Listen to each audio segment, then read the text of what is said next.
No. Just because I wanted to show Kevin I had a new exhaust. I wanted Kevin to pay attention to the black and the red accents on my bike. Second time I read it louder than the first. Vroom, vroom, vroom, vroom. No need to do it. Why do it? Because I want to. Because I'm in that frame of mind. In the middle of my third rev, vroom, vroom, vroom, click. All I heard was a click sound. All I know is the bike popped up on me. I went from going 30 miles per hour to going 60 miles per hour in a heartbeat. Okay? In a heartbeat. Now, there's an old saying, let go, let God. In that given moment when the bike popped up on me, I should have let go of the bike, right? Should have let go of the bike.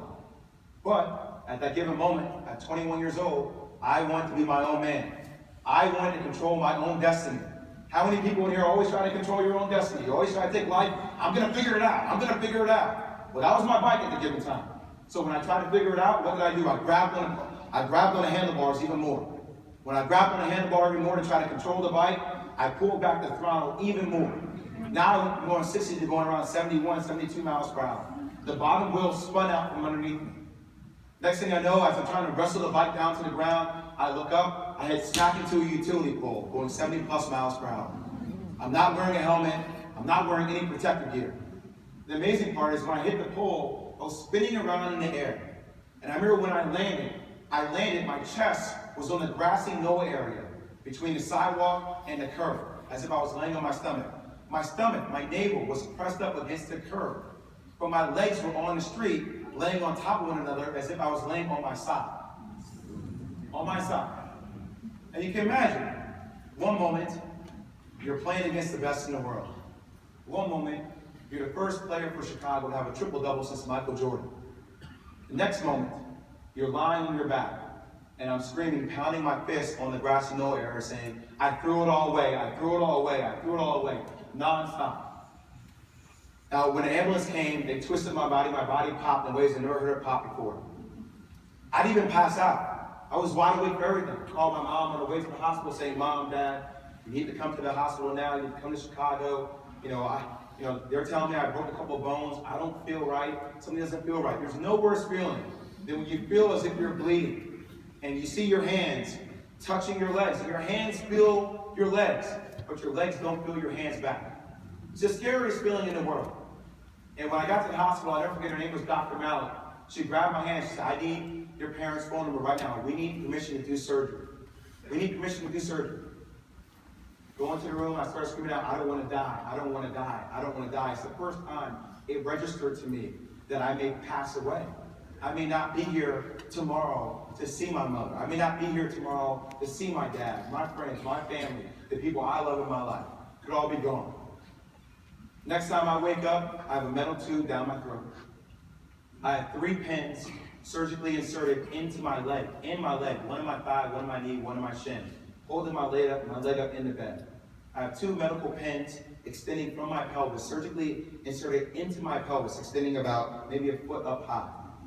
Imagine waking up like that. It's just so powerful, right? It's just so. My agent's there, he's crying. My mom and dad are there, they're crying. And the amount of guilt I felt in that moment was so overwhelming. I'm looking at my dad. All my dad wanted to do was form a family business. He just wanted to form a family business. My mom was a guidance counselor and became a principal. I watched my mom go back to school to get her master's degree, to become a principal.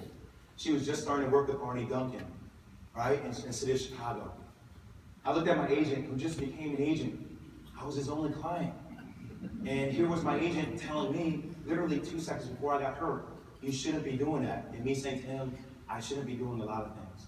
The amount of guilt was overwhelming. Now, I was on Oxycontin and Dilaudid, all that stuff, that entire day. That day was a blur. The one thing that wasn't a blur was when the door opened, I saw this walk that was coming down the hallway. It was a walk that I was very familiar with. It's great that we can talk about how Coach K has 5 championships. It's great that we can talk about how he's been able to break down X's and O's, or he can take a team that's used to playing a certain man-to-man style, full court press, turn you 3 or 4 times to adjust to a team that maybe needs to play a 2-3 zone. Maybe last year a team that wins a championship when people really didn't expect that team to win a championship. Everybody thought Kentucky was a favorite. Those are all great coaching accolades for Coach K. But the best thing that Coach K does, he coaches you in a game way bigger than basketball. He coaches you in the game of life. And I'll never forget that day because he came to my room. And imagine that, right? I just thrown away my entire career. Everything I worked for, I felt like I threw it away, right? And here this man is. He just flew in from wherever he came from. And he's holding my hand. And he's holding it so damn tight. And you can just tell he's not going to let go. And the moment where I'm so down, I was starting to cry. Coach, I threw it all away. I don't know why. And he said, no. And he put his rosary, his mom's rosary in my hand. And he said, you give this back to me when you play. And I said, Coach, I don't think no. You give this back to me when you play again. Because you are going to play again. Now what's really interesting about that is that my freshman year, I was a turnover machine. I think I averaged more turnovers than I did assists. Shane, correct? Fair point. Okay. The biggest lesson I had to learn my freshman year was not to take one play into the next.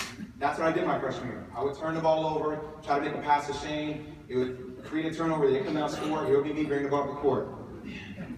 I would take a bad shot. It would come down and score. I would turn the ball over.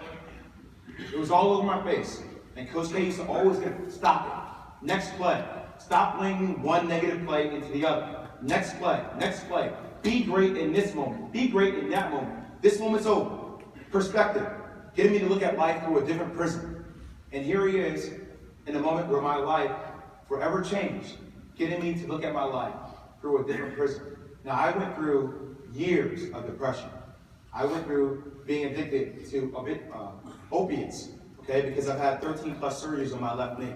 But you know who's never left my side, no matter if it be good or bad? Coach K is still coaching me to this day. And one of the most brilliant things I've ever learned from him is that at a time when I was so down, I was so out, I was so lost, I started to form a board. Companies have boards all the time, right? You ask, why a board? Companies have boards, and you say, well, it's the board's job to do what's in the best interest of the company, to make the CEO great. So my question to everybody here is, why do you look at yourself differently than a CEO of a company? Everybody in this room is their own CEO. So I ask all of you, who is on your board? Who is going to hold you to higher standards than you hold yourself?